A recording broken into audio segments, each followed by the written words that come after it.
আসসালামু আলাইকুম। বাংলাদেশ বেতার রাজশাহী স্থানীয় সংবাদ পড়ছি গোলাম মর্তুজা হেনা। আজ ষষ্ঠী পূজার মধ্য দিয়ে সনাতন ধর্মাবলম্বীদের প্রধান ধর্মীয় উৎসব শারদীয় দুর্গাপূজা শুরু হয়েছে। স্বর্গলোক থেকে কন্যারূপে দেবী দুর্গা বাপের বাড়ি বেড়াতে মর্তলোকে এসেছেন। এবার দেবী দুর্গা এসেছেন হাতিতে চড়ে, বিদায় নেবেন দোলায় পালকিতে চড়ে। আজ পূর্বাহ্নে সকাল 9:58 আগে দুর্গাদেবীর ষষ্ঠাদি কল্পারম্ভ ও ষষ্ঠী বিহিত পূজা অনুষ্ঠিত হয়। সায়ংকালে হবে দুর্গাদেবীর আমন্ত্রণ ও অধিবাস। এবছর রাজশাহী জেলায় 470টি মণ্ডপে দুর্গাপূজা অনুষ্ঠিত হচ্ছে। এর মধ্যে মেট্রোপলিটন এলাকায় 103টি এবং জেলায় 367টি মণ্ডপে পূজা হচ্ছে। এদিকে পূজার নিরাপত্তায় 3 স্তরের নিরাপত্তা ব্যবস্থা জোরদার করা হয়েছে। এছাড়া প্রতিটি মণ্ডপে সিসি ক্যামেরা স্থাপন করা হয়েছে। এদিকে মহাষষ্ঠীতে দেবীর বোধনের মধ্য দিয়ে শুরু হল সনাতন ধর্মাবলম্বীদের সবচেয়ে বড় ধর্মীয় উৎসব দুর্গাপূজা।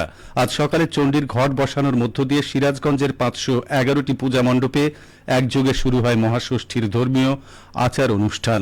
দুর্গতি নাসিরির বোধন পূজায় অংশ নিতে ও প্রার্থনা জানাতে মণ্ডপগুলোতে উপস্থিত হয়েছিলেন দেবী দুর্গার ভক্তরা। ষষ্ঠী থেকে বিজয়া দশমী পর্যন্ত প্রতিটি দিন ধর্মীয় আচার অনুষ্ঠানের মধ্য দিয়ে দুর্গোৎসব উদযাপন করবেন সনাতন ধর্মাবলম্বীরা। পৃথিবীর সন্তানদের জন্য শুভবার্তা নিয়ে পুত্র কার্তিক, গণেশ ও লক্ষ্মী সরস্বতীকে সাথে করে এবার গজে চেপে মর্তে এসেছেন ত্রিনয়নী। তার আশিস পাওয়ার প্রত্যাশায় ধর্মীয় আচার অনুষ্ঠান উদযাপনে প্রস্তুত হিন্দু ধর্মাবলম্বীরাও। শান্তিপূর্ণ ও উৎসবমুখর পরিবেশে দুর্গাপূজা উদযাপন করার প্রত্যাশাও জানান তারা। নাটোরে দুর্গাপূজার নিরাপত্তা দায়িত্বে নিয়োজিত পুলিশ সদস্যদের ব্রিফিং প্যারেড ও সমাবেশ অনুষ্ঠিত হয়েছে। আজ পুলিশ লাইন্সের ড্রিল শেডে অনুষ্ঠিত প্যারেড সমাবেশে সভাপতিত্ব করেন পুলিশ সুপার মোহাম্মদ তারিকুল ইসলাম। সমাবেশে পুলিশ সুপার বলেন, নির্বিঘ্নে দুর্গাপূজা আয়োজনে জেলা পুলিশ সব ধরনের পদক্ষেপ গ্রহণ করেছে। যে কোনো ব্যক্তি বা গোষ্ঠী বিশৃঙ্খল পরিবেশ সৃষ্টির চেষ্টা করলে তাকে আইনের আওতায় আনা হবে। কঠোর নজরদারি, গোয়েন্দা তৎপরতা এবং নিষ্ঠার সাথে দায়িত্ব পালনের মধ্য দিয়ে পূজার সকল আনুষ্ঠানিকতা সুষ্ঠুভাবে সম্পন্ন করা হবে। সমাবেশে অন্যান্যের মধ্যে বক্তব্য রাখেন অতিরিক্ত পুলিশ সুপার মোহাম্মদ ইফতেখায়ের আলম এবং নাটোর সার্কেলের অতিরিক্ত পুলিশ সুপার মাহমুদা শারমিন নেলি।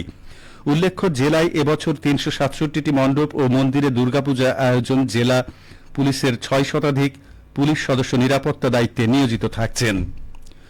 নওগাঁয় বিশ্ব জলাতঙ্ক দিবস 2025 পালন উপলক্ষে সপ্তাহব্যাপী ফ্রি ভ্যাকসিনেশন ক্যাম্পেইন শুরু হয়েছে।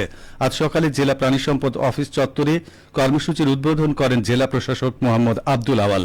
অনুষ্ঠানে জানানো হয়, সপ্তাহ জুড়ে নওগাঁ জেলা প্রাণী সম্পদ অফিস চত্বর ও জেলা ভেটেরিনারি হাসপাতালে ভ্যাকসিনেশন ক্যাম্পেইন চালানো হবে। পোষা প্রাণীর সুরক্ষায় টিকা প্রদানের জন্য জেলা জুড়ে প্রচারণা চালানো হচ্ছে। অনুষ্ঠানে জেলা প্রাণী সম্পদ কর্মকর্তা মাহফুজুর রহমান সহ অন্যান্যগণ উপস্থিত ছিলেন। নওগাঁ জেলা কৃষি ঋণ কমিটির সভা অনুষ্ঠিত হয়েছে। আজ জেলা প্রশাসকের সম্মেলন কক্ষে অনুষ্ঠিত সভায় সভাপতিত্ব করেন অতিরিক্ত জেলা প্রশাসক মোহাম্মদ সোহেল রানা। সভায় বিভিন্ন ব্যাংকের মাধ্যমে কৃষি ঋণ বিতরণ ও খেলাফি ঋণ আদায়ের অগ্রগতি পর্যালোচনা করা হয়। একই সাথে রবি মৌসুমে ফসলের চাষাবাদ বৃদ্ধির লক্ষ্যে কৃষি ঋণ বিতরণের লক্ষ্যমাত্রা পূরণের উপর গুরুত্বারোপ করা হয়। এ সময় বাংলাদেশ ব্যাংক সহ বিভিন্ন বেসরকারি স্বায়ত্তশাসিত ব্যাংকের প্রতিনিধিগণ ও অন্যান্য সদস্যগণ উপস্থিত ছিলেন। টানা চতুর্থ দিনের মতো বন্ধ রয়েছে রাজশাহী অঞ্চলের 3 জেলা থেকে ঢাকাগামী বাস চলাচল।